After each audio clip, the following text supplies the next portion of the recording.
चलो fine, heading डालिए आप लोग, periodic properties heading, periodic table and periodic properties.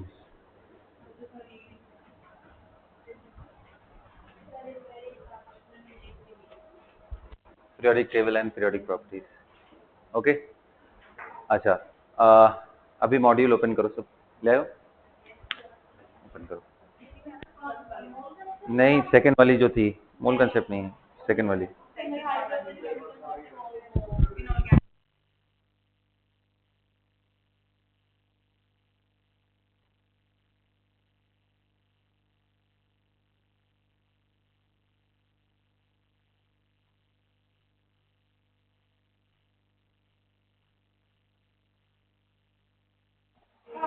चलो, हाँ जी,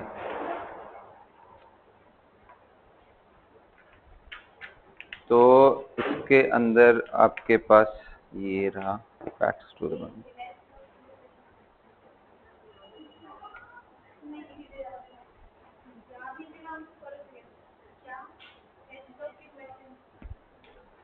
ठीक है बेटा, अब मेरी बात सुनो ध्यान से, ठीक है।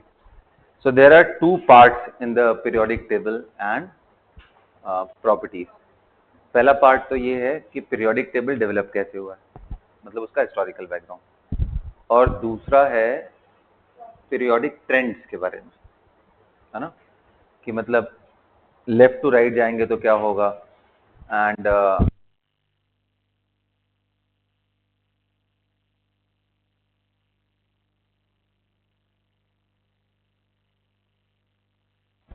ठीक है। सो दूसरा क्या है, ट्रेंड, जैसे एटॉमिक साइज का वेरिएशन कैसे होगा, आयोनाइजेशन एनर्जी कैसे होगा, है ना, तो वो है सेकंड पार्ट। तो सबसे पहले आ जाओ ट्रेंड देख लेते हैं, सॉरी डेवलपमेंट देख लेते हैं, राइट। सभी के पास मॉड्यूल है, ओपन करोगे? नहीं है? क्यों, मॉड्यूल तो रखना है। अच्छा, ये ठीक है, कोई बात नहीं, चलो मेरे पास मैं ही लिखवा देता हूँ तुम लोग को, ठीक। तो सबसे पहले लिखते हैं हम लोग development of periodic table, development of periodic table, बहुत ही शॉर्ट फॉर्म में सारी चीजें लिखेंगे एक एक करके,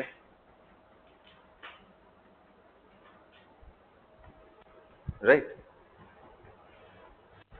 तो देखो इसमें जो बड़े फेमस नाम है, मैं उनके बारे में बात करता हूँ। देखो स्टार्ट कहाँ से हुआ, लाइक अगर आप देखोगे तो स्टार्टिंग का वहां से है जब से हमारे पास एलिमेंट्स डिस्कवर होना शुरू हुए, नए नए एलिमेंट्स डिस्कवर हो रहे हैं, तो अब लोगों के अंदर क्यूरियोसिटी है कि भाई इनको क्लासिफिकेशन भी करते हैं, तो अलग अलग प्रॉपर्टीज के हिसाब से अलग अलग लोगों ने अटेम्प्ट लिया। तो अभी जो हम पढ़ते हैं अभी, वो मोजले पे बेस्ड है। मॉडर्न पीरियोडिक टेबल के जो मतलब फादर बोले जाते हैं वो कौन है, मोस्टली ना, उन पे बेस्ड है। उनका एक्सरे का एक्सपेरिमेंट था, उससे रिलेटेड ये पीरियोडिक टेबल है। उससे जो जस्ट पहले थे वो थे डॉबरिनर, सॉरी डॉबरिनर नहीं, Dmitry Mendeleev, right, Russian chemist बोलते हैं। तो उन्होंने काफी बहुत ही इलेबोरेटिव क्लासिफिकेशन किया था। तो अगर फॉर्चुनेटली आप बोल रहे हो एक्सरे का एक्सपेरिमेंट नहीं हुआ होता और उसने ध्यान से अगर मोजले ने क्लासिफिकेशन नहीं किया होता, तो उससे जस्ट पहले वाली जो टेबल थी वो भी एक्स्ट्राऑर्डिनरी टेबल थी, मतलब उसमें भी कोई बहुत ज्यादा कमियां नहीं थी। ऑफ कोर्स थोड़ी बहुत तो थी, लेकिन बहुत ज्यादा कमियां नहीं थी। तो एक एक करके देखते, जो स्टार्टिंग का जो एक डेवलपमेंट है, उसमें जो सबसे फेमस नाम है वो है डॉबरिनर ट्रायड। नाम सुना है तुमने? लिखो, डॉबरिनर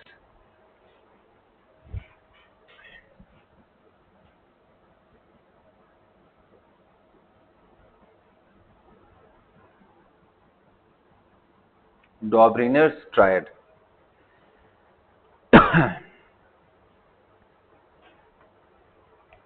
तो नेचुरल सी बात है कि जब ये चीज स्टार्ट हुई होगी तो सारे एलिमेंट्स तो नोन रहे नहीं होंगे, तो जितने भी नोन थे उनमें सिमिलैरिटीज के बिहाफ पे उन्होंने एक एक ग्रुपिंग करी, तीन तीन एलिमेंट्स का एक ग्रुप किया, उसी को इन्होंने क्या नाम दिया, ट्रायड। अब जब ग्रुपिंग किया तो एक इंटरेस्टिंग चीज, उतने एलिमेंट जितने नोन थे उतने में ये प्रॉपर्टी मिली, सब में जनरलाइज नहीं, इसलिए तो गड़बड़ है ना ये सब। तो देखो जैसे ये है कि लिथियम, सोडियम एंड पोटेशियम, आपको इनके मास नंबर मालूम है, मास मालूम है इनके, इसका 7 होता है, इसका 23 एंड इसका 39। अब इंटरेस्टिंग चीज क्या देखा, मास नंबर की मैं बात करूं ना, इंटरेस्टिंग चीज क्या है कि इन दोनों का सम करके अगर उसका एवरेज निकालो तो ये बीच वाला आएगा, करके देखो, आ रहा है, करके देखो,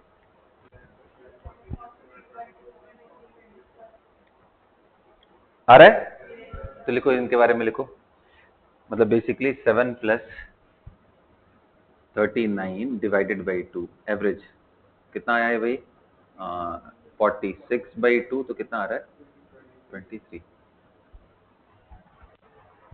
ठीक है, इससे बड़ा कभी कभी हेल्प भी मिलता है मास नंबर भी दिमाग में रखने के लिए, बट ये बड़ा लिमिटेड सा, बहुत ही लिमिटेड सा एलिमेंट, सेट ऑफ एलिमेंट्स के लिए वैलिड है, सबके लिए है भी नहीं ना। लिखो, he arranged similar elements in the group of 3 elements, he arranged similar elements in the group of 3 elements called as triads,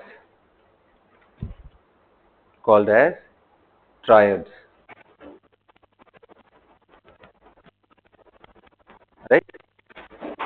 triad के बारे में क्या खास बात है, लिखो, the atomic mass of the middle element, the atomic mass of the middle element was the arithmetic mean का मतलब एवरेज ही है बेटा ना, अरिथमेटिक मीन ब्रैकेट में लिख सकते हो average of the atomic masses of the other 2 elements,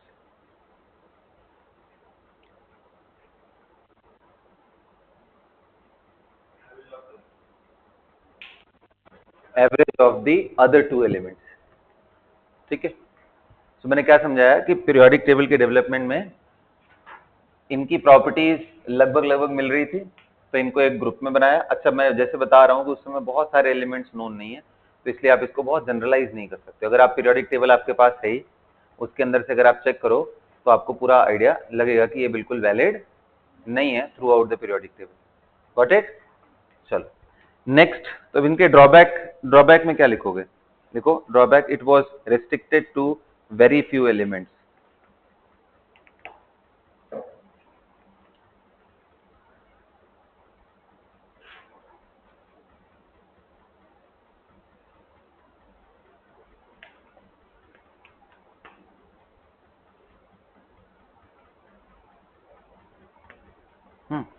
उसके बाद देखो सेकंड आता है, ये भी बड़ा पॉपुलर है, Newlands law of Octave, Newlands law of Octave.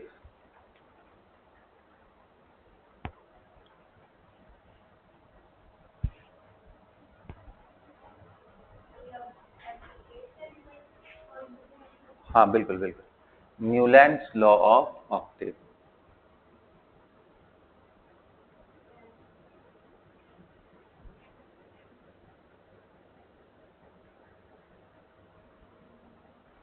Newlands law of Octave, right. अब इसके अंदर क्या था, देखो, बल्कि इनको क्रेडिट दिया जाता है, he was the first person who correlated the chemical properties with atomic masses ना, लिखो ये बात, he was the first scientist who correlated the chemical property with atomic masses,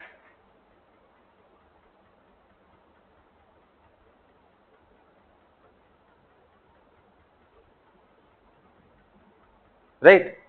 अच्छा, फिर मैं बता रहा हूं कि ये सब क्योंकि बहुत अर्ली डेवलपमेंट था, तो इसलिए बहुत सारे एलिमेंट नहीं नोन थे, उनमें मैं सबसे पॉपुलर नाम बताऊं, सबसे लेट डिस्कवरी पता है किनकी हुई, गेस करो, किसकी डिस्कवरी, कौन से ग्रुप की डिस्कवरी सबसे लेट हुई होगी, गेस करो बस।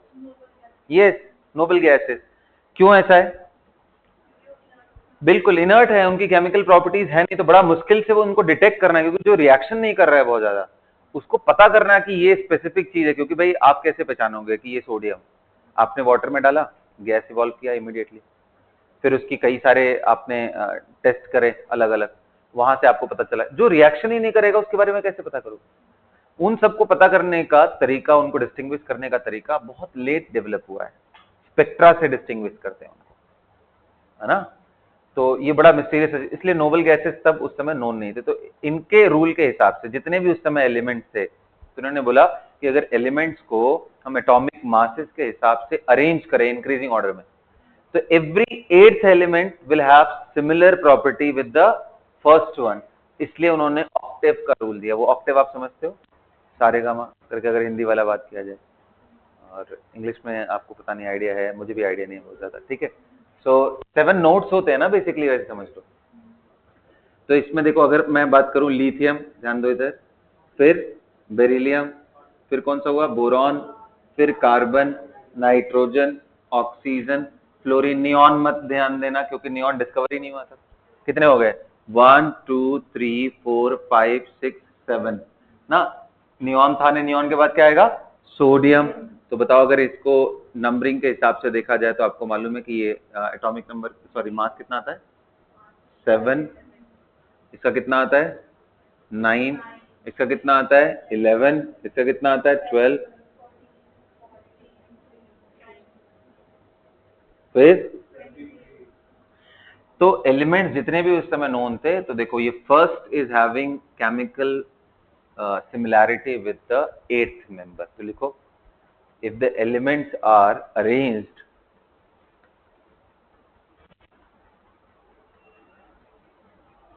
in order of their increasing atomic masses,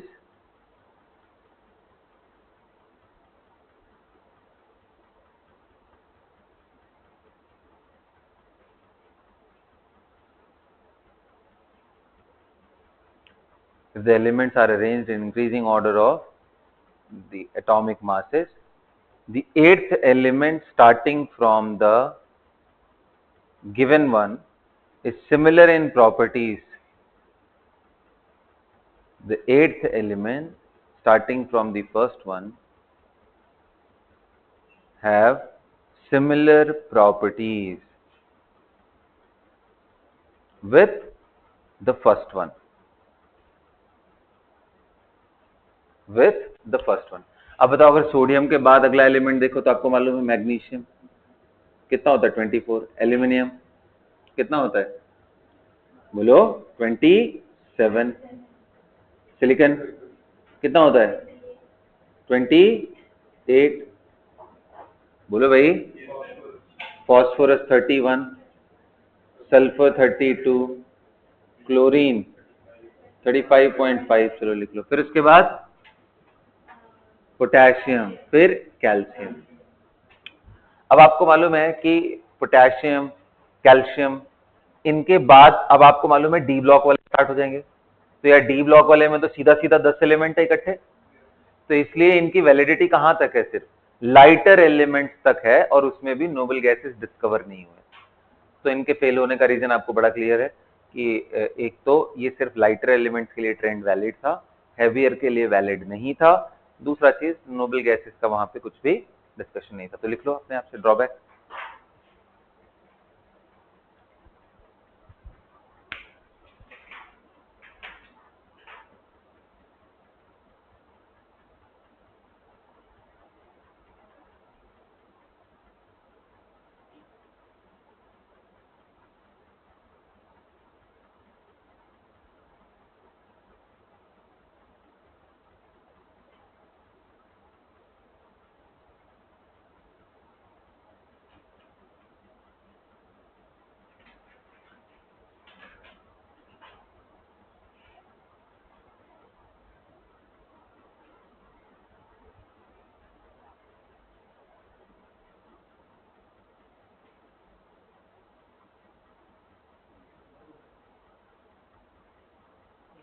ठीक है, कर लिया नोट सबने?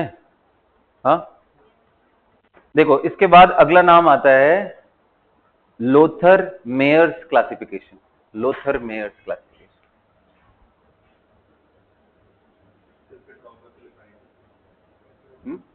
ड्रॉबैक में आप लिख लो कि this is not applicable for the heavier elements, there is no discussion about noble gases.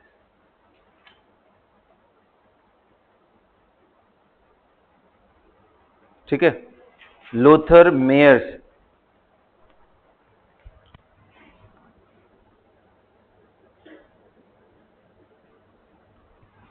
Lothar Meyer's classification, Lothar Meyer's classification, है ना।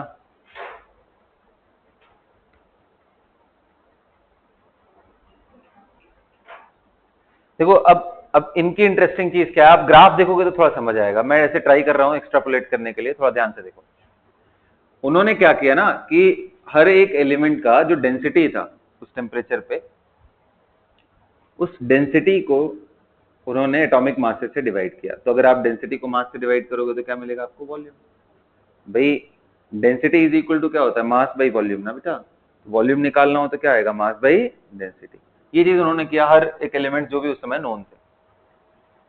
और उसके बाद उन्होंने ग्राफ प्लॉट किया इधर volume versus atomic number, sorry atomic number बोल रहा हूं, मासेस के हिसाब से। तो उनको एक बड़ा इंटरेस्टिंग सा चीज देखने को मिला कि जो एलिमेंट, जैसे मैं टॉप पे एक एलिमेंट ले रहा हूं, से फॉर एग्जांपल मैंने लिथियम ले लिया, फिर बेरिलियम ना, फिर बोरॉन, करते करते करते करते फिर एक बार देखा कि यार वॉल्यूम अप जा रहा है। तो ये कौन सा एलिमेंट देखा उन्होंने जो टॉप पे जा रहा है? वो सोडियम। फिर मैग्नीशियम, फिर करते करते करते करते करते फिर एक बार देखा इन्होंने टॉप पे कौन जा रहा है? पोटेशियम। फिर नीचे नीचे नीचे फिर उन्होंने देखा कौन जा रहा है? रुबीडियम। फिर ऐसे नीचे नीचे नीचे नीचे फिर उन्होंने देखा और ऊपर कौन जा रहा है? सीजियम। तो इन्होंने ना पोजीशन इस ग्राफ के अंदर उस पर्टिकुलर एलिमेंट की जो पोजीशनिंग है, जैसे ये टॉप पे लाई कर रहा है इस ग्राफ, ये भी टॉप पे लाई कर रहा है, ये भी टॉप पे लाई कर रहा है, इस अगर पीक की बात करूं, आ रहा है समझ? ये भी टॉप पे लाई कर रहा है, ये भी टॉप पे। तो इन्होंने ऐसे बोला कि यार जो सिमिलर पोजीशन वाले एलिमेंट्स है उनकी प्रॉपर्टीज एक जैसी है। तो कई कई बार क्वेश्चन ये पूछता है कि इसमें हाईएस्ट वॉल्यूम कौन ऑक्युपाई किया? तो ये मेरे ख्याल से याद करने की भी जरूरत नहीं, आपको मालूम है कि एल्कली मेटल के वॉल्यूम सबसे, क्योंकि लेफ्ट टू राइट जब भी आप जाते हो तो साइज क्या होता है? डिक्रीज। ऊपर से नीचे जाते हो तो साइज क्या होता है? इंक्रीज। तो आप देखो ये ऊपर से नीचे lithium, sodium, potassium, rubidium, caesium as per modern periodic table ना। तो उस समय तो मालूम नहीं था ना लोगों को, तो उन्होंने अपने अपने तरीके से ये चीज किया। तो आप इस ग्राफ को रफली ड्रॉ कर लो या तो बुक से कंसल्ट कर लो, उसको ड्रॉ कर लो ना। लिखो, he plotted graph between atomic masses against their respective atomic volumes.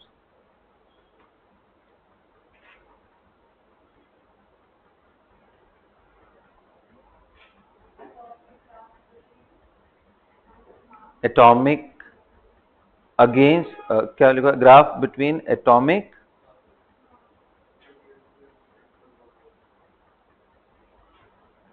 masses against their respective atomic volumes.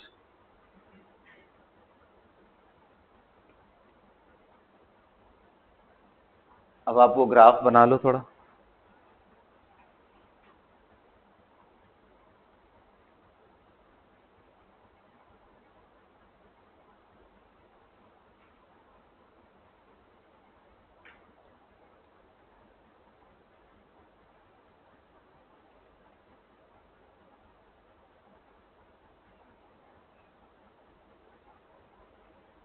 ठीक है,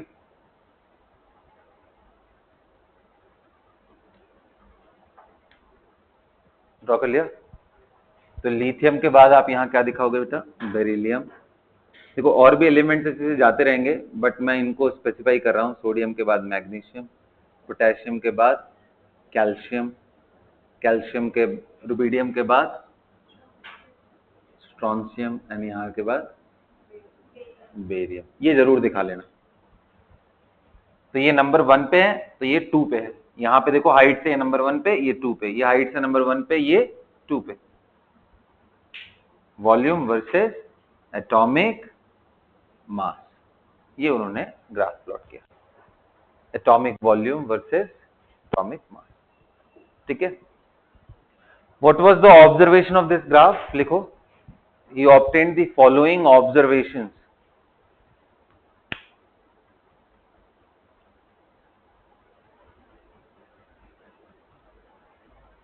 Elements with similar properties, elements with similar properties occupied similar positions on the curve.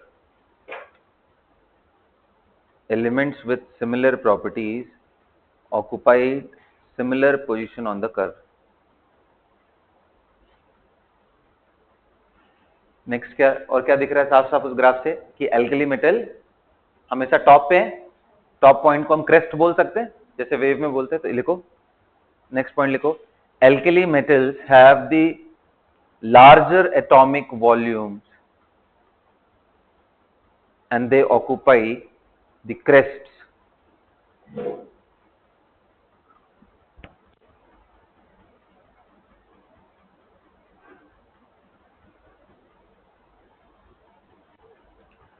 Alkali metals have large atomic volume.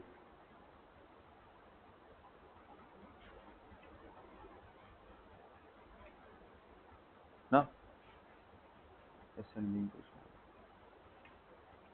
Next लिखो, the halogens occupied the ascending position of the curve before the inert gases. अभी graph में कहीं mention है क्या? देखो तो,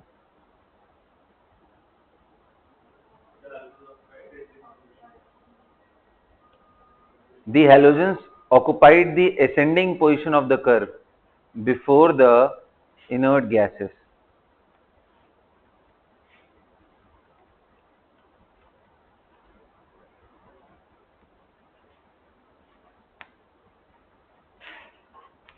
ascending position का मतलब समझते हो ना, इंक्रीज होता हुआ। ठीक है, हालांकि इसमें मैंने नोबल गैस दिखाया नहीं, तो इन सब पॉइंट्स का बहुत ज्यादा मतलब नहीं। देखो एग्जाम में क्वेश्चन ये पूछता है कि लोथर मेयर ने क्या कंक्लूड किया, तो उन्होंने ये कंक्लूड किया जो एटॉमिक वॉल्यूम है ना, वो किस पे मतलब atomic volume of the element is related with the mass number, उन्होंने उससे रिलेट किया। और दूसरी चीज मैंने बताया कि इनका जो रिलेटिव पोजीशन है, जैसे 1 वाले की सिमिलैरिटी यहाँ 1 वाले के साथ है, 2 वाले की सिमिलैरिटी यहाँ पे 2 वाले के साथ है, तो ये चीज उन्होंने। लेकिन ये अगेन लार्जर डोमेन तक ये भी वैलिड नहीं है, और इसकी प्रैक्टिकल एप्लीकेशन कुछ खास है नहीं, इस वॉल्यूम का लेके करेंगे क्या हम लोग। ठीक है, तो इस वजह से इसको भी डिस्कार्ड कर दिया। लिखो ये बात, on the basis of these observation, other points भी हैं बट कोई मतलब नहीं है उन सब चीजों का। हाँ, नहीं, उनका कंक्लूजन क्या था ऑब्जर्वेशन के बाद? On the basis of the above observation, he concluded that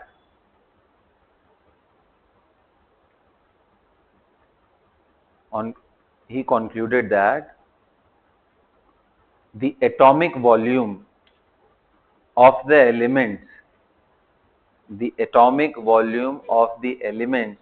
are periodic function of their atomic masses. The atomic volume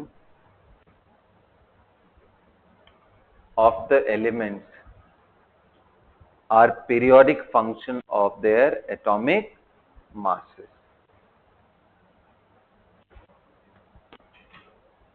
ठीक है, जैसे मैंने बताया कि इस पर्टिकुलर वॉल्यूम का कोई स्पेसिफिक एप्लीकेशन है नहीं, तो इसलिए इनकी थियरी को भी आगे डिस्कार्ड कर दिया। ठीक है, अंडरस्टूड। चल नेक्स्ट आते हैं भाई, जो सबसे इंपॉर्टेंट बोला जाता है, वो तो सोचो कि फॉर्चुनेट, इंपॉर्टेंट क्यों है वो अभी मैं डिस्कस करता हूं, क्योंकि मॉडर्न पीरियोडिक टेबल के बहुत नजदीक है ये। ठीक है, तो लिखो आप, मेंडलीव्स पीरियोडिक टेबल।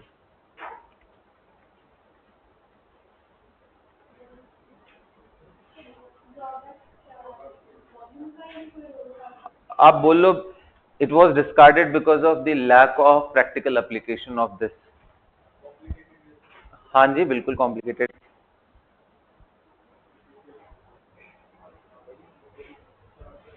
देखो ड्रॉबैक तो पूरे भरे पड़े हैं ना, मॉडर्न पीरियोडिक टेबल ही ढंग का है, तो जो मॉडर्न पीरियोडिक टेबल में है और बाकियों में नहीं, वो सारे ड्रॉबैक आप लिख सकते हो।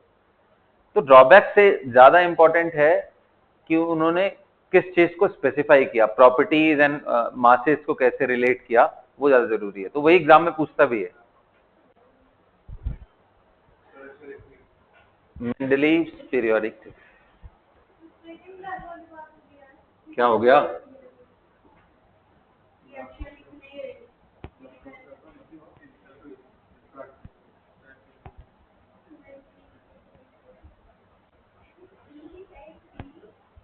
स्पेलिंग चाहिए, मैं बता देता हूँ, लिखो MENDELEE, रशियन साइंटिस्ट है ना ये।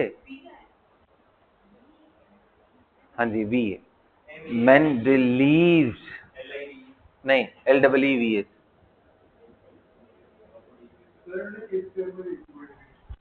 अब यार इतना ध्यान नहीं है, but I can tell you कि मेरे ख्याल से ये somewhere in that time frame, मतलब 1900 से पहले देना चाहिए, जहां तक मेरा ऑब्जर्वेशन है, फिर भी एक बार ही चेक कर लो। कौन?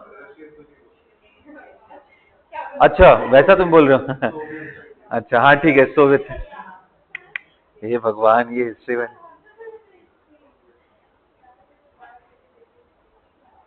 मैं बता दे रहा हूँ, तुम लोग को ईयर पूछ लिया है तो मैं बता दे रहा हूँ।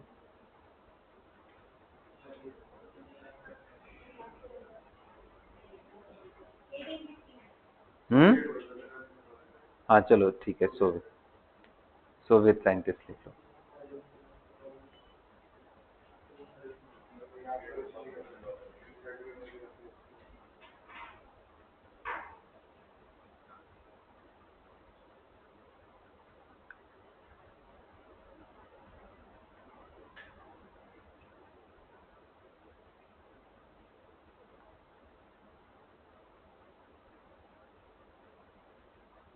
मिल गया ईयर? हाँ, उनका जो बर्थ ईयर है वो 1834 है, and he died at age of 72, 1907 में वो।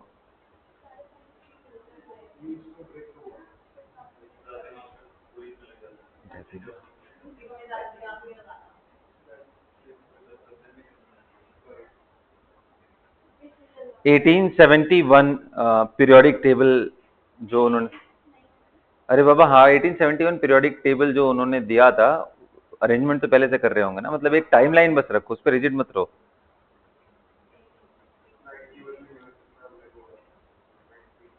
ठीक है,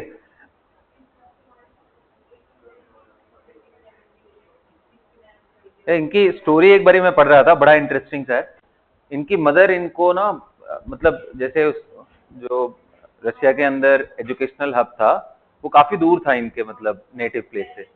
एग्जैक्टली exactly. तो उन्होंने कैरेज पे उनको लेके गई properly, and she died after few days. जब वो वहां पहुंचे उसके कुछ दिन के बाद, वो ट्रैवलिंग के थकान की वजह से वो मर गई लेडी, सोचो।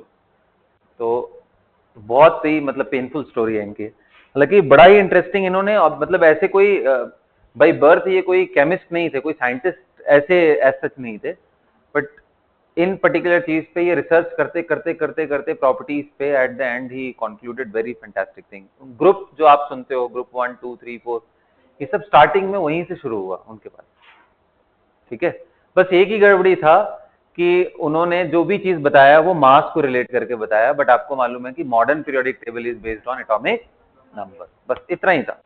ठीक है, हालांकि उन्होंने बड़ा सेंसिबली कई जगहों पे जहां पे मास से वो रिलेट नहीं भी हो रहा था, तो उन्होंने केमिकल प्रॉपर्टीज को प्रेफरेंस देते हुए उन्होंने मासेस को थोड़ा साइडलाइन करके वहां पे रखा है। कुछ कुछ जगहों पे मैं देखता हूँ उसमें मेंशन है या नहीं। हाँ जी, बिल्कुल बिल्कुल सही। तो बिल्कुल, और कई कई जगहों पे जहां पे उन्हें लग रहा था कि यार ये जगह पे थोड़ी गड़बड़ खाली है, उन्होंने स्पेसिफिकली जगह छोड़ दी उस समय तक जो डिस्कवर नहीं हुए थे, है ना। तो ये अपने आप में बहुत बड़ी बात है, आप बिल्कुल जीरो से अगर स्टार्ट कर रहे हो तो। चलो लिखो, according to Mendeleev's the physical and chemical properties of the elements are according to Mendeleev, the physical and chemical properties, according to Mendeleev, the physical and chemical properties of the elements are periodic function of their atomic masses. This is the most important line, क्योंकि बार बार exam में यही पूछता है कि भाई Mendeleev का main law क्या था, तो यही है वो, ठीक है। So according to Mendeleev the physical and chemical properties of elements are periodic function of their atomic masses, underline कर लेना।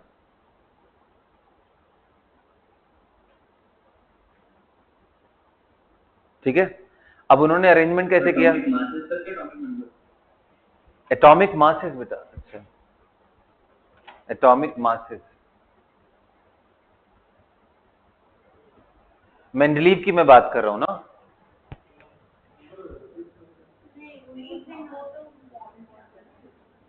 तुम अभी बोल रहे हो जो वो मॉडर्न पीरियोडिक टेबल है, मैं अभी बात कर रहा हूं Mendeleev's law of periodic properties ना। तो क्या बोला उन्होंने कि जो फिजिकल एंड केमिकल प्रॉपर्टीज है एलिमेंट्स का, they are periodic function of atomic mass ना। तो अब इन्होंने भी बिल्कुल ऑक्टेव के जैसे ऑक्टेव के टाइम पे तो चीजें बहुत कम नोन थी उस समय ना, एलिमेंट्स ही बहुत कम नोन थे। जैसे उन्होंने इंक्रीजिंग ऑर्डर में अरेंज किया था, तो उन्होंने एवरी 8th एलिमेंट को कंसिडर किया ना। तो इन्होंने 8th एलिमेंट नहीं, इन्होंने बोला कि बस मैं इंक्रीजिंग ऑर्डर में करता जा रहा हूं, और करते करते जब भी मुझे लग रहा है कि इसकी सिमिलैरिटी किसी दूसरे एलिमेंट को, तो मैं उनको एक सेम ग्रुप में डाल दे रहा हूं। सो ही arranged in increasing order of mass number, but he made sure that elements having similar properties fall in the same group. ये लिखो बात, he arranged the elements,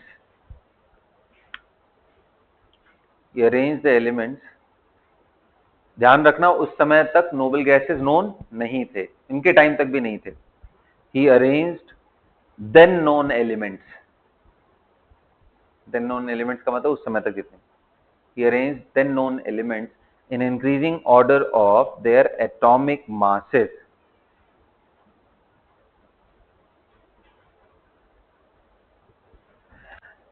and considered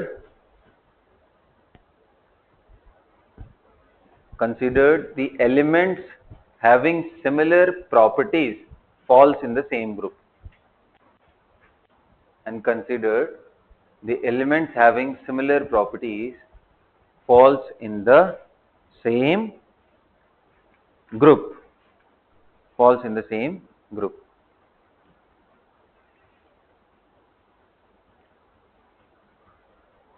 है ना।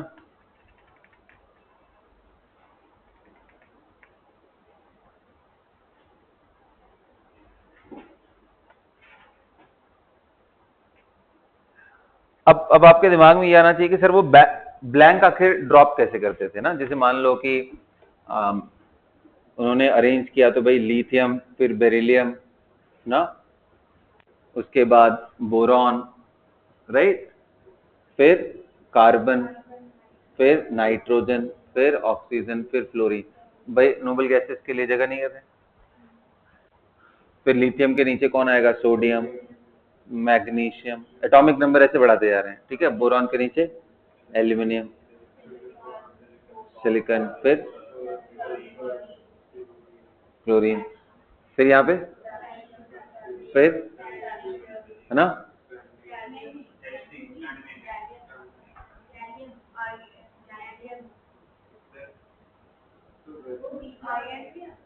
अब मेरी बात तो सुनो, बोरॉन, एल्यूमिनियम, गैलियम ही आएगा। अब मेरी बात सुनो, कभी आपने सुना है वर्ड एका सिलिकॉन? और कौन सा था दूसरा? एका एल्यूमिनियम भी था। किसको? नीचे वाले को ना। ये जो स्पेसेस थे, अब ये सोचो कि उनको कैल्शियम मालूम था उस समय तक, उनको सल्फर आई थिंक मालूम था, अगर मैं करेक्ट हूं। सॉरी, नाइट्रोजन, फास्फोरस, आर्सेनिक, ये मालूम था। चलो अभी कंसिडर कर लेते हैं, I will check the data ना, कि उनको मालूम था कि नहीं उस टाइम तक जब उन्होंने ये पीरियोडिक टेबल असेंबल किया। आर्सेनिक, फिर oxygen, sulphur, selenium, fluorine, chlorine, bromine. अब मेरी बात सुनो, अब जैसे इसका एटॉमिक मास कितना होता है भाई 40। इसके बाद उनके हिसाब से ध्यान से समझना है इनका इंपॉर्टेंस को, ठीक है। ये 40 है, 40 के बाद उस समय इनको ये वाला एलिमेंट मालूम था, तो कायदे से अगर इंक्रीजिंग ऑर्डर में वो अरेंज कर रहे थे तो इसके इमीडिएट बाद इस आर्सेनिक को यहां रखना चाहिए। लेकिन क्योंकि उनके दिमाग में ये भी चल रहा था कि नहीं भाई, जो सेम ग्रुप के अंदर है ना, उनकी प्रॉपर्टीज भी सिमिलर होती है, इसलिए उन्होंने दिमाग लगाया कि यार इसकी प्रॉपर्टीज तो यहाँ पे मैच कर रही है, तो उन्होंने यहाँ पे उसको रखा, ना कि इन दोनों जगहों पे, और इन दोनों जगहों को उन्होंने खाली छोड़ दिया। बोला अभी तो मन नहीं मालूम है, बट आगे कोई एलिमेंट डिस्कवर होगा तो उनको इन इन जगहों पे प्लेस करेंगे डिपेंडिंग ऑन देयर प्रॉपर्टीज। जो एल्यूमिनियम के साथ मैच कर रही होगी उनको यहाँ, जो इनके साथ मैच कर रही, यानी तब तक केमिकल डेवलपमेंट भी काफी हद तक हो चुका था। लोग फॉर्मूला देखना, ऑक्साइड्स देखना, ये सब देखना जान चुके थे, ठीक है ना। तो ये इनकी सबसे बड़ी बात है कि भाई सिंपल ये नहीं कि बस इंक्रीजिंग ऑर्डर में अरेंज करते चले गए, ऐसा नहीं किया उन्होंने सिमिलैरिटीज को भी ध्यान रखा, जो मैच नहीं कर रहे थे उन जगहों पे जगह छोड़ करके, अभी भी देखो ऑर्डर वही फॉलो किया, बस इन दो जगहों को छोड़ करके वो आगे चले। Got it? सो ये पॉइंट लिखो, तो ये लिखो,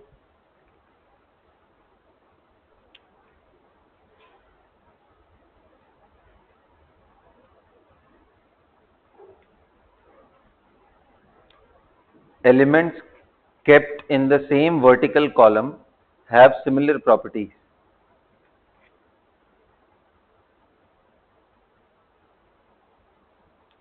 Same vertical columns have similar properties.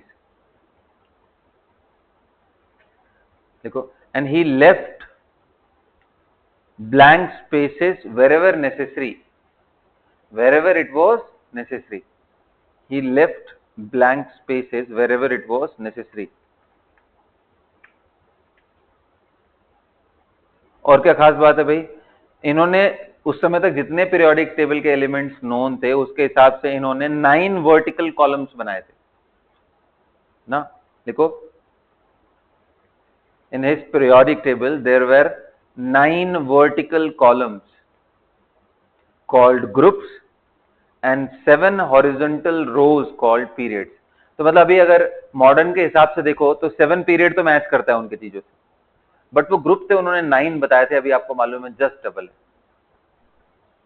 18 groups है ना हमारे पास मॉडर्न पीरियोडिक टेबल, तो उन्होंने जस्ट हाफ, यानी उन्होंने कई सारे एलिमेंट्स को ना एक ही ग्रुप में डाल दिया होगा, तभी ये पॉसिबल है, खास करके डी ब्लॉक के एलिमेंट्स को, है ना। अभी देखता हूं इनकी पीरियोडिक टेबल यहां दिया है या नहीं, गेस देना तो चाहिए, नहीं दिया है, नहीं दिया। आप एनसीईआरटी में चेक कर लेना कि मेंडलीव का पीरियोडिक टेबल वहां मेंशन है या एनसीईआरटी में है, तो आप उसके लिए थोड़ा जगह छोड़ लो, थोड़ा सा रिस्पेक्ट में देना चाहिए, तो वो बना लेना उसको ना, थोड़ा आइडिया लगेगा कि कैसे ग्रुपिंग। एनसीईआरटी को लाया नहीं, देखो चेक कर लो।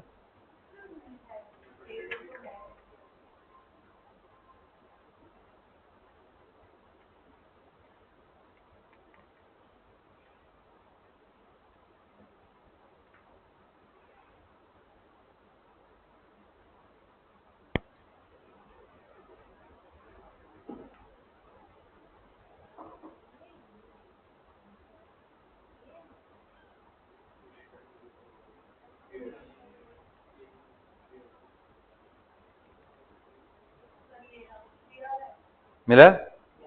एनसीईआरटी में है, दिखाना एक बारी, देखो ग्रुप्स वगैरह में देखते हैं क्या उन्होंने बनाया।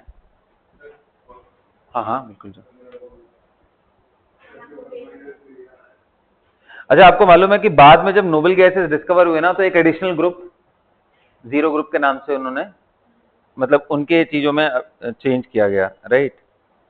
एक बारी देखना मोजले का पीरियोडिक टेबल कब आया है, कौन से ईयर में है।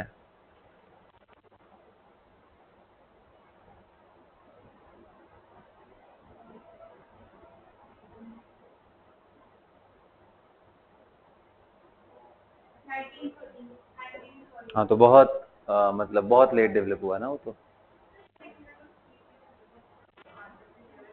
अरे बाबा दिया तो है, तो उन्होंने जगह, मतलब मैं वही बोल रहा हूँ ना, he died at age of and 1907 के आसपास में, तो तब तक तो और सारे एलिमेंट डिस्कवर हो गए थे ना। जब इन्होंने पहला पीरियोडिक टेबल पब्लिश किया था तो उसमें अमेंडमेंट भी तो हुए ना, बाद में चेंजेस भी हुए सीक्वेंसली। मतलब जैसे जैसे एलिमेंट्स नोन हो रहे थे तो पहले तो वो इसको एक्सेप्ट नहीं कर रहे थे। इनकी हिस्ट्री अगर आप देखोगे तो पहले वो एक्सेप्ट ही नहीं कर रहे थे कि ऐसा कुछ चीज है। फिर बाद में उन्होंने उसको एक सेपरेट ग्रुप बना करके डाल दिया, बोला कि इसको इस जगह पे रख देते हैं। तो इसलिए मेरे ख्याल से ये लेटेस्ट वाला ही है इनका, जो इन्होंने फाइनल अमेंडमेंट करके डाले थे। अब देखो, हाँ इसमें क्या लिखा है?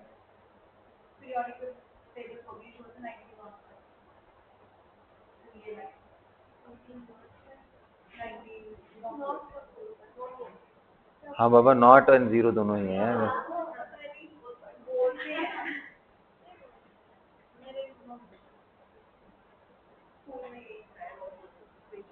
अच्छा, 1905 का जो अमेंडमेंट था उसके अंदर का ये पीरियोडिक टेबल है। तो मतलब इन्होंने बहुत पहले भी दिया हुआ है ना पीरियोडिक टेबल। नहीं बाबा, नहीं, Mendeleev's periodic table published in 1905 का जो इन्होंने पीरियोडिक टेबल दिया है उसको इन्होंने फिगर में ये डाल रखा है। अब हो सकता है, आई डोंट नो, मतलब तब तक वहीं पे रहा हो जो भी चीजें। अब इसमें मैं ये देखना चाह रहा हूँ कि जैसे ग्रुप 1 में इन्होंने जो लेटेस्ट वाला है उसके अंदर इन्होंने हाइड्रोजन, देखो जब उन्होंने पब्लिश किया तो उसमें कई सारे डिमेरिट्स थे, तो धीरे धीरे धीरे धीरे चीजों को इवॉल्व किया बेस्ड ऑन प्रॉपर्टीज। अभी जैसे स्टार्टिंग में था कि हाइड्रोजन के जो पोजीशन थे उनको दो दो जगह रखा था, फर्स्ट ए में भी एंड सेवेंथ ए में भी, जो कि क्वाइट नेचुरल। अगर आप केमिकल प्रॉपर्टीज की सिमिलैरिटी देखो तो H2 रिजेंबल करता है F2Cl2Br2I2 को, तो इसलिए वहां पे भी रख दिया, है ना। और बाकी ये रिजेंबल करता है एल्कली मेटल के आयोनाइजेशन, जैसे Li+ बनता है ऐसे HCl में H+ बनता है, NaCl ऐसे बनाता है ना, तो वैसे वो HCl बनाता है, तो उसके हिसाब से भी रखा है। तो हाइड्रोजन लिथियम, इसमें सोडियम कहाँ गया भाई? अच्छा हाँ ठीक है, hydrogen lithium sodium potassium, and फिर देखो इन्होंने कॉपर को भी उसी ग्रुप में रख दिया है ना। एंड कॉपर के बाद देखो किसको रखा है? सिल्वर को भी रखा है एंड गोल्ड को भी रखा है ना। आज ग्रुप 2 देखो, ग्रुप 2 में क्या है? Beryllium, magnesium, calcium, zinc, cadmium and mercury को भी रख दिया उन्होंने, zinc, cadmium and mercury. And फिर बोरॉन, एल्यूमिनियम, कैंडियम को भी यहीं रख दिया उन्होंने ग्रुप 3 में, gallium, indium and thallium, yttrium. अच्छा, ओ गॉड, पूरा मिक्स कर दिया है। स्कैंडियम, येट्रियम, लैंथेनम, हाँ।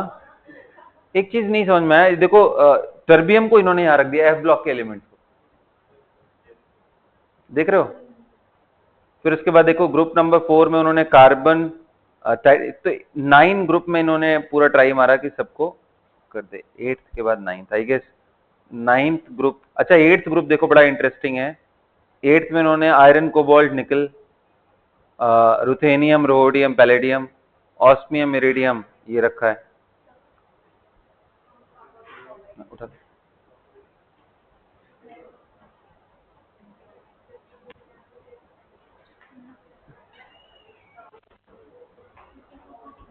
Fluorine, chlorine, manganese, bromine, iodine, fluorine, chlorine, manganese को भी इन्होंने उधर रखा है।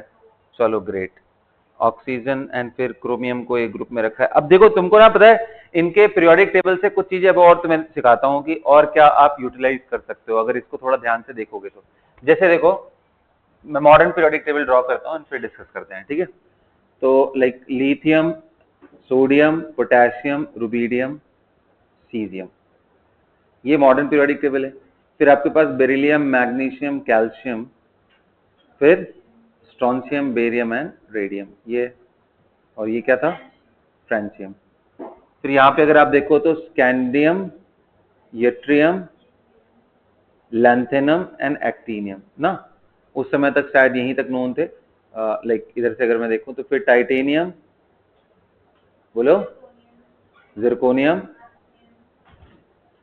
रदरफोर्डियम, ठीक है। फिर बताओ यहाँ पे वेनेडियम, नायोबियम, टैंटेलम, डुबनियम ना।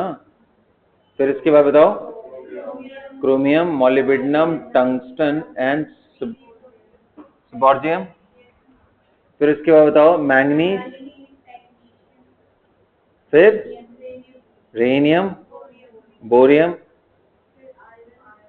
फिर आयरन, सॉरी FeRuOs ना, ऑस्मियम, एंड फिर हैसियम। फिर बताओ यहाँ पे कोबाल्ट, रोडियम, इरिडियम, मैग्नीशियम, मैग्नीरियम है, मैग्नीरियम मैंने उसमें बताया था तुम्हें। चलो कोई बात नहीं, ठीक है। उसके बाद निक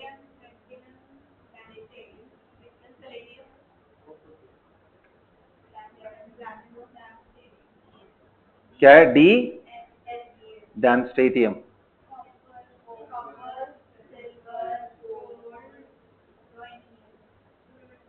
आरएन, आरएन है, हाँ जी आरएन तो हो ही नहीं सकता ना। फिर यहाँ पे कॉपर के बाद जिंक, कैडमियम, मर्क्यूरी, कॉपरनेशियम, Cn है ना। अब आ जाओ यहाँ boron, aluminium, gallium, indium, thallium.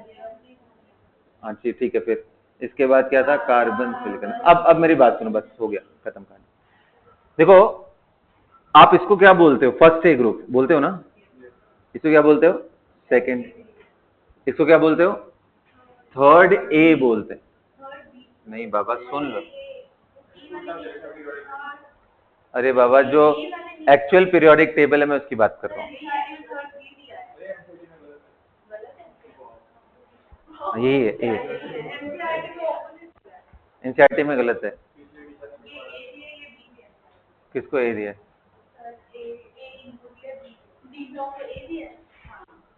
ये तो ये गलत है, एनसीईआरटी का ये ए बी वाला नॉमेनक्लेचर गड़बड़। अब अरे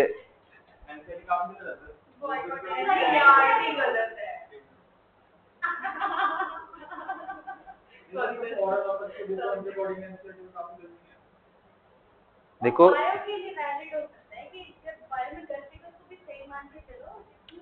अब पहली बात, मेरी बात सुनो ध्यान से, ठीक है। एनसीईआरटी में एक गलतियां नहीं, बहुत सारी गलतियां हैं, ठीक है। अब इसकी रिस्पॉन्सिबिलिटी, मेरी बात सुनो पहले ध्यान से, इसकी रिस्पॉन्सिबिलिटी सीबीएसई के टीचर्स की है कि वो उनको करेक्शन कराएं अपने स्टूडेंट्स को पढ़ाते टाइम, जो कि ऑब्वियसली स्कूल्स में नहीं होता है ना, क्योंकि वो खुद ही पहले पकड़ ले गलती है तभी बताएंगे। वो खुद ही उनको ध्यान नहीं रहता है ना, व्यवहारिक जिंदगी में इतना बिजी हो जाते हैं, पढ़ाने पे कहाँ ध्यान रखते हैं। तो खैर, तो कमिंग टू द पॉइंट कि इसमें कई सारी गलतियां हैं, और NCERT is not written by some very big scholar, right. NCERT एक टीम बना करके उन टीम्स ने इसको लिखा हुआ है, अपने अपने सब्जेक्ट के एक्सपर्ट, बट अनफॉर्चुनेटली इतना ज्यादा इसमें सीक्वेंस और इन सब में, खास करके केमिस्ट्री एंड फिजिक्स में इतनी ज्यादा प्रॉब्लम है सीक्वेंसिंग की कि इस पे क्या डिस्कस किया जाए। और उन्होंने ये सारे रेफरेंसेस को अपने मन से कहीं पे भी नहीं लिखा है, फॉरेन ऑथर्स की चीजों को पढ़ पढ़ करके उन्हीं जगहों के एक्सट्रैक्ट इसके अंदर लिखे हुए। अंडरस्टूड? मतलब ये किसी एक बंदे का किताब नहीं है। आप देखो उसमें टीम में लिखा होगा कौन कौन, किसने किसने कंट्रीब्यूट किया है। तो और अपर पैनल पे ऐसा जरूरी नहीं है कि बहुत सिंसियरिटी से कोई काम करे, ऐसा जरूरी नहीं है। होना चाहिए बट जरूरी नहीं है। जैसे आप देख लो एनटीए इतनी इंपॉर्टेंट बॉडी है, कितनी गलतियां करता है अपने पेपर्स में, कितने वाहियात से क्वेश्चन पूछता है, करता है ना। तो भाई तो इसलिए इसको कोई ना भगवान नहीं मान लेना है, एनसीईआरटी मतलब गॉड नहीं, it is not the God book. इसके अंदर मिस्टेक्स हैं और काफी सारे हैं, केमिस्ट्री में तो काफी सारे हैं, उनमें से ये एक मैंने जो आपको समझाया, ठीक है। तो इसलिए ऑब्सेशन में मत रहो उससे, ऑब्सेशन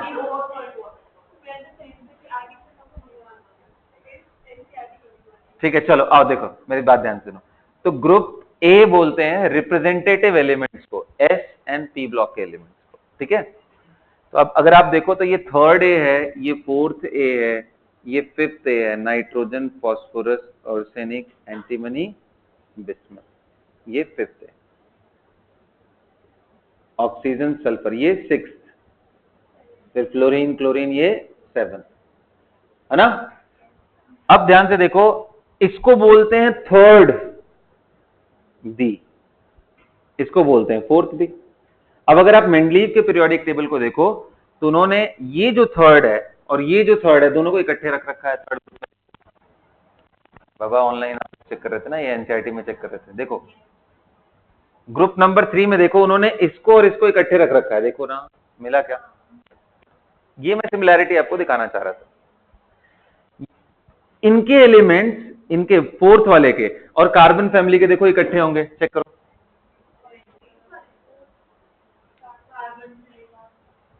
देखो ना टाइटेनियम है ना, क्यों जिसमें है ना।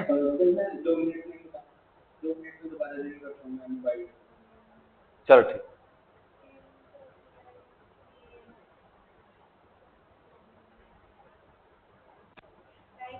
समझ आया ना। फिर आप देखो वेनेडियम को ग्रुप नंबर 5 में रखा होगा, देखो 6 को किसमें है, क्रोमियम।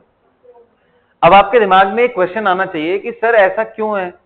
आपने तो ये बताया कि उन्होंने केमिकल सिमिलैरिटीज को भी ध्यान में रखा, तो फिर कैसे क्रोमियम को रख दिया सल्फर वाले ऑक्सीजन वाले ग्रुप में। तो देखो यही समझाने के लिए मैंने बोला है, बड़ा इंटरेस्टिंग है ये, ध्यान रहेगा तुम लोग को। देखो क्रोमियम का एक एनायन है क्रोमेट और सल्फर का एनायन क्या है, सल्फेट। दोनों में +6 ऑक्सीडेशन स्टेट है, ये सिमिलैरिटी आपको देखने को मिल रही है। ऐसे ही ग्रुप नंबर 7 में क्लोरीन क्लोरेट बनाता है, पर क्लोरेट जिसको बोलते हैं। ऐसे ही मैंगनीज पर मैंगनेट है, इसको क्या बोलते हैं, पर मैंगनेट। और ये क्या है,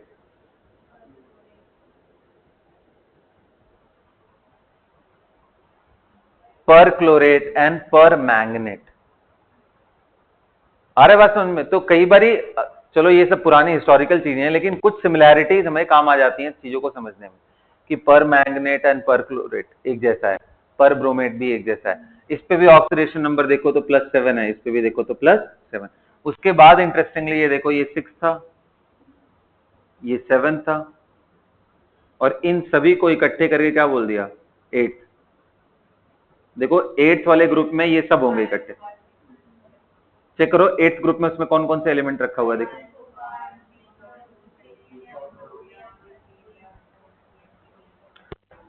समझ पड़ रहा है। अब बताओ कॉपर वाले ग्रुप को फिर इन्होंने नाम दिया कि सेकंड ए होगा, मतलब इन्होंने नाम दिया, ये बाद में चल करके नॉमेनक्लेचर हुआ है। सेकंड ए एंड सॉरी, ये first A and second, sorry क्या कर रहा हूं मैं, B, first B and second B. Copper वाले ग्रुप को फर्स्ट बी, क्यों फर्स्ट बी, क्योंकि भाई ग्रुप नंबर 1 में अगर आप देखो तो सोडियम प्लस Na+, इसका ऑक्साइड Na2 होता है। ऐसे ही कॉपर का भी एक ऑक्साइड मिलता है क्यूप्रस ऑक्साइड Cu2, सिल्वर का ऑक्साइड Ag2O मिलता है ना। तो इनके +1 ऑक्सीडेशन स्टेट मिलते हैं, जिसके वजह से इनको इस ग्रुप में रखा गया, group number 1 as per Mendeleev. ऐसे अगर आप देखो जिंक, कैडमियम, मर्क्यूरी, इन सभी में आपको मालूम है कि +2 स्टेट होते हैं कॉमन। जिंक का 2+, कैडमियम का 2+, मर्क्यूरी के चलो 2 स्टेट आते हैं, लेकिन जो सबसे पॉपुलर है वो मर्क्यूरिक है। एंड मर्क्यूरस में Hg की बॉन्डिंग होती है +1+1, जिसको हम Hg2+2 बोलते हैं। तो कहने का मतलब ये है कि इनकी केमिकल प्रॉपर्टीज इनसे मिलती थी, इस वजह से इनको ग्रुप 2 में उन्होंने रखा।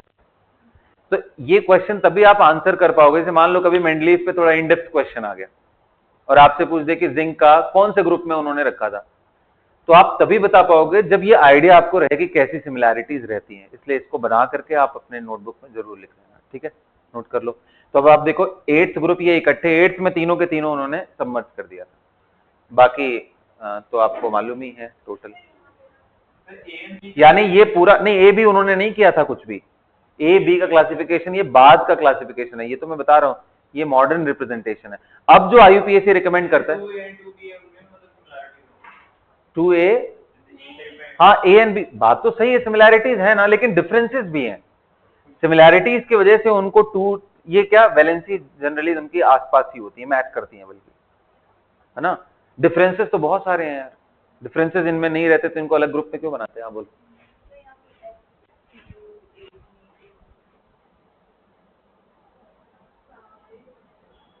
एट्थ ग्रुप में भी लिख दिया है, तो यानी यहाँ पे भी सिमिलैरिटी शो कर रहा होगा वो, नहीं, लेकिन यहाँ देखो ग्रुप 1 में, हाँ दोनों जगह कर दिया होगा उन्होंने, तो केमिकल प्रॉपर्टीज को सिमिलैरिटी देखते हुए किया है। आगे बात समझ में क्लियर है। चलो ठीक है। सो भाई मेंडलीव का पीरियोडिक टेबल में अब देखो इन्होंने ना, अगर आप एलिमेंट के हिसाब से देखो तो फर्स्ट पीरियड में इनके कितने एलिमेंट हैं? 2। तो उसको क्या बोलेंगे? Very short period. आप लिख लो, कभी कभी ना ऐसे ही क्वेश्चन आ जाता है, first short period second short period में कितने एलिमेंट्स है, या फिर कोई स्पेसिफिक एलिमेंट लेके पूछ सकता है कि इसका लोकेशन क्या है। तो इनका नाम भी है, जैसे हम फर्स्ट पीरियड को n is equal to 1, n is equal to 2 को सेकंड पीरियड, 3 को थर्ड पीरियड बोलते हैं। यहाँ पे उनका नॉमेनक्लेचर है, तो लिखो the first period n is equal to 1, कितने एलिमेंट्स है उसमें? 2 एलिमेंट है, उसको क्या बोलते हैं? Very short period. First period have 2 element and is called very short period.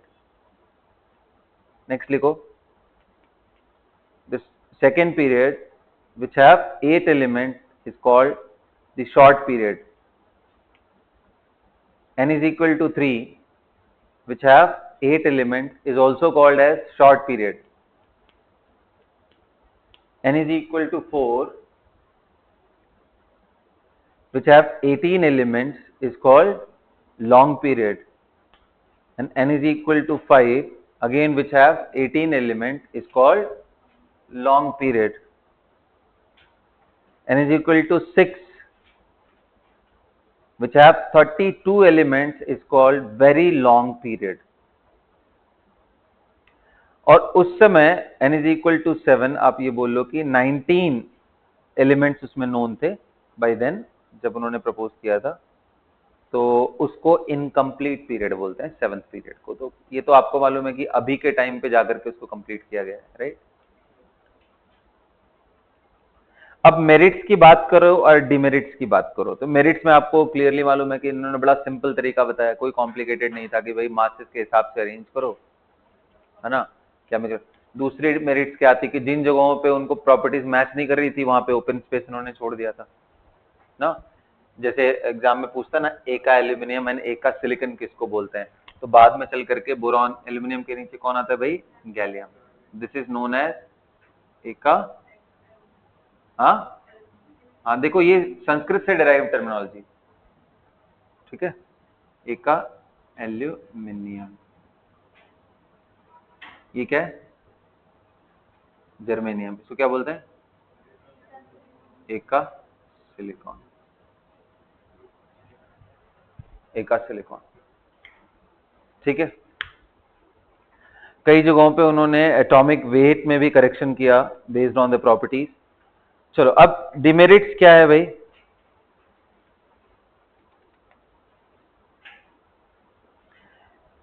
Demerits में तो यार ये तो मॉडर्न पीरियोडिक टेबल का भी डिमेरिट है। वो क्या है? No separate positions are given to isotopes. Hydrogen का पोजीशन अनसर्टेन था 1a में भी और 7th वाले भी, 1a and 7th। The position of hydrogen is uncertain. No separate positions were given to isotope, वो मैंने आपको बताया। नेक्स्ट,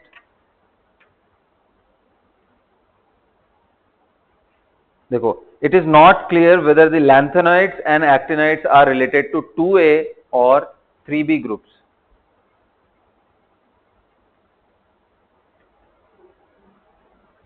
Lanthanoids and actinoids का बेसिकली ग्रुप क्लियर नहीं था, राइट।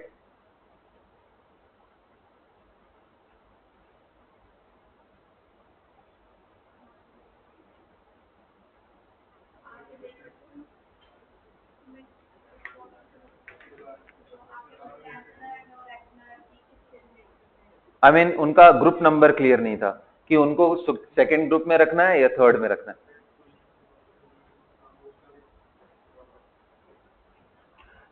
राइट। और कई सारे ऐसे एलिमेंट्स थे जिनकी प्रॉपर्टीज तो मैच कर रही थी बट उनको अलग अलग ग्रुप में रखा गया।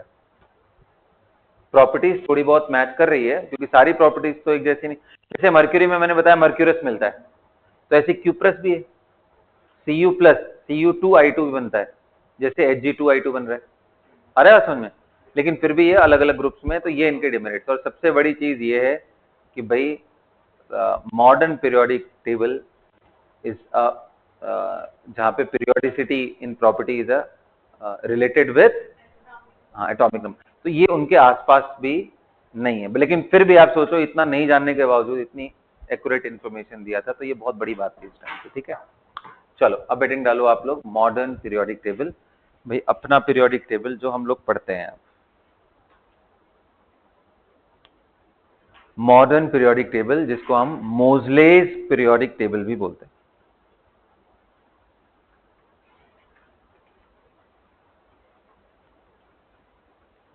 मोज़लेज पीरियोडिक टेबल।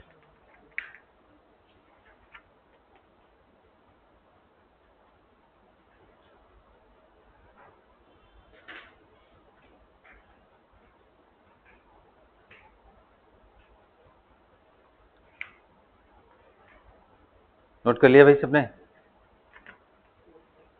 मोज़लेज पीरियोडिक, मोज़ले की स्पेलिंग लिखो, MOSELEY, मोज़ले, MOSELE,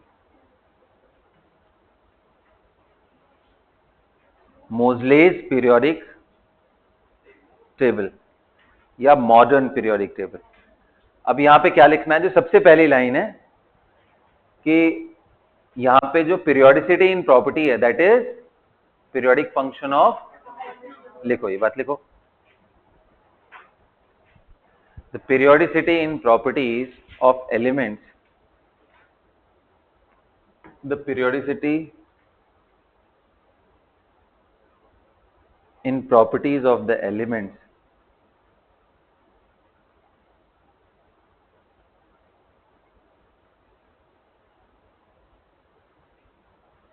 periodicity in the properties of the elements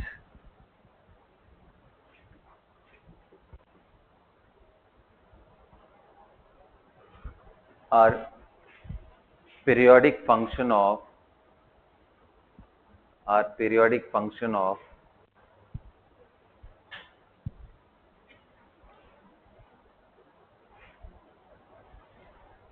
the atomic number, periodic function of the atomic number of the elements।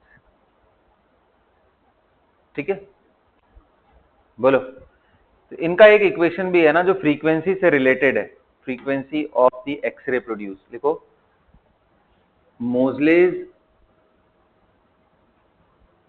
observation was based on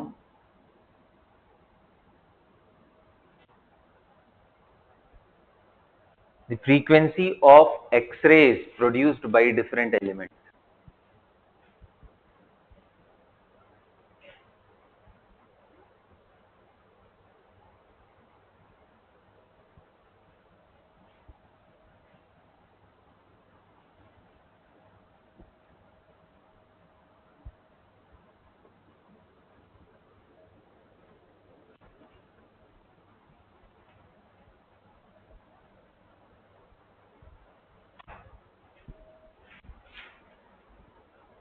देखिए, हाँ, अब देखो बेसिकली अगर मैं आपको डिस्कस करूं तो आप स्ट्रक्चर ऑफ एटम में आपने क्या पढ़ा था कि अगर कोई इलेक्ट्रॉन इस जगह से इधर की तरफ जंप करता है, तो ऐसे केस में एनर्जी गैप डेल्टा ई की जो वैल्यू है वो किसके बराबर आएगी बेटा, जो न्यूली प्रोड्यूस फोटोन है। तो क्या लिख सकते हो आप, H इंटू न्यू, ये है ना। तो जब हैवियर एलिमेंट्स होते हैं, हैवियर एलिमेंट्स के केस में जैसे मान लो कॉपर है, तो भाई इसमें तो बहुत सारे इलेक्ट्रॉन है, सेकंड सेल में भी 8 इलेक्ट्रॉन, फर्स्ट सेल में भी डबल इलेक्ट्रॉन है। तो उसमें एक्सरे प्रोड्यूस कैसे करते हैं, कहीं बाहर से हाई एनर्जी इलेक्ट्रॉन भेजते हैं और इसको किक आउट कर देते हैं यहाँ से मार के। जब ये किक आउट हो जाएगा तो यहाँ पे स्पेस क्रिएट हो गया, तो ऊपर वाले यहाँ पे नीचे की तरफ आएंगे। अब लेकिन ध्यान रखना, इस पे जो नेट चार्ज एक्सपीरियंस होता है इसको हम जेड स्टार बोलते हैं, इफेक्टिव न्यूक्लियर चार्ज। और इसकी वैल्यू होती है कि भाई ये प्रोटॉन जेड प्रोटॉन होगा अगर एटॉमिक नंबर जेड है, तो ये इसको अट्रैक्ट जरूर कर रहा है, बट ये जो कलेक्टिव इलेक्ट्रॉन है ये इसको रिपेल भी कर रहा है। तो इसलिए जेड स्टार की वैल्यू जेड माइनस सिग्मा होती है, attraction by nucleus and repulsion from the inner electron. अरे बात समझ में? तो जो फाइनल एक्सप्रेशन आता है, जहां पे याद है आपको मैं क्या डिस्कस कर रहा था, me⁴ epsilon 0 square h square z square by n square. तो यहां पे z के जगह पे क्या यूज होगा, z माइनस सिग्मा का होल स्क्वायर। अब आप जब याद है आपको 1 by lambda is equal to आप क्या करते थे, R Z square 1 by n1 square minus 1 by n2 square. तो यहाँ n1 n2 का जंप आप डिसाइड कर लो कहां से कहां हो रहा है, और ये z स्क्वायर की जगह पे z माइनस सिग्मा इसको लिखना पड़ेगा स्क्वायर इनटू, और ये 1 बाई लैम्डा या c बाई लैम्डा को मैं क्या बोलूंगा, फ्रीक्वेंसी। तो आप कह सकते हो कि frequency is related with some constant into z minus sigma का whole square, and of course n का भी फैक्टर आएगा, तो मैं सबको हटा दे रहा हूं। तो यहां से अगर आप देखो तो root over nu and z, root over nu is equal to a times z minus या प्लस कुछ भी कर लो यार b, ये जनरल एक्सप्रेशन है किसका, मोसले का, एक्सरे का। तो उन्होंने यहाँ पे देखा कि भाई जैसे जैसे एक एक एटॉमिक नंबर मैं यहाँ से बढ़ा रहा हूँ, तो यहाँ से जो फ्रीक्वेंसी प्रोड्यूस हो रही है वो भी step by step root over V gradually increase कर रही है, एक एक यूनिट इंक्रीज कर रहा है। तो वहां से उन्होंने ये डिसाइड किया कि नहीं, इसका मतलब कुछ और चीज है न्यूक्लियस के अंदर, सिर्फ मास नहीं, कुछ और भी चीज है न्यूक्लियस में जिसकी वजह से ये सारी चीजें दिख रही है। ठीक है, सो वहां से उन्होंने डिफाइन किया कि भाई दिस इज हाउ। तो कभी कभी ये इक्वेशन पूछता है, ये ध्यान रखना, एक तरफ रूट न्यू रहता है, रूट न्यू समझ जाओगे तुम लोग यार, यहाँ जेड स्क्वायर रहता है ना, उसको रिलेट कर लेना वहां से, आर जेड स्क्वायर। तो एक तरफ रूट न्यू, दूसरी तरफ एटॉमिक नंबर, ऐसा वेरिएशन रहता है उनका, कभी कभी ग्राफ भी पूछता है। ठीक है, so we are done with that. तो मॉडर्न पीरियोडिक टेबल आप सबको मालूम है क्या है, कैसे है, उसमें मुझे बताने की जरूरत नहीं है। मॉडर्न पीरियोडिक टेबल में कितने पीरियड है भाई, 7। कितने ग्रुप हैं, 18 group. As per the modern approach अब सिंपल 1 2 3 4 नेमिंग किया जाता है, ग्रुप नंबर 1 2 3 4 5 6 7 8 9 10 11 12। 18th ग्रुप को हम किसको बोलते हैं, किसको बोलते हैं 18th ग्रुप, नोबल गैसेस। ठीक है, तो यहां तक आप अच्छे से दिमाग में रखो, और भी अपने पास अगर टाइम है तो मैं पढ़ा दूं, लेकिन नहीं, अब तो खत्म ही हो गया। हाँ जी, बस तो इसलिए मैं एक काम करता हूँ, अगली क्लास में पीरियोडिसिटी वाला जो पार्ट है, अभी तो हमने डेवलपमेंट पढ़ा, अब पीरियोडिसिटी का जो पार्ट है वो अगले क्लास में स्टार्ट करता हूँ। ठीक है, चलो, that's all for the class.